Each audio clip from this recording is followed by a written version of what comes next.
கண்டிப்பாக ருணம் இருக்குது. அத்தைக்கே ருணம் தான் கண்டிப்பாக இருக்குது.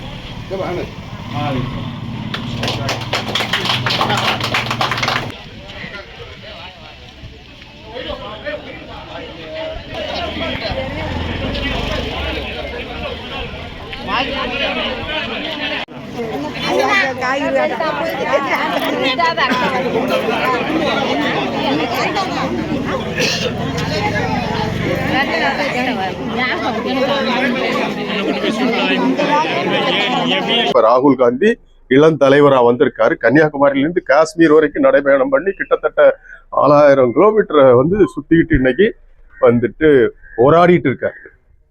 அரசு பிஜேபி அரசு அசுர பலத்துல இருக்காங்க. அவங்க கிட்ட போராடிட்டு இருக்காங்க. அதே மாதிரிதான் நம்முடைய தமிழக முதல்வர் அவர்களும் இன்னைக்கு போராடிட்டு இருக்காங்க.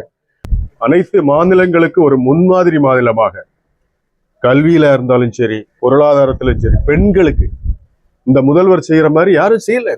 நான் இப்ப பெருந்தலைவர் என்ன சொல்றேன், பொற்காலம் பெருந்தலைவர் காமராஜர் ஆட்சின்னு சொல்லிட்டு நாங்கெல்லாம் மார்த்தட்டி எங்களுடைய பெருந்தலைவர் காமராஜர் காலம் தான் தமிழகத்தின் பொற்காலம்னு சொன்னோம். ஆனா நான் இப்ப என்ன சொல்றேன், அந்த பொற்காலம் இப்ப நடந்துட்டு இருக்கு. தான் உண்மை. பொற்கால ஆட்சி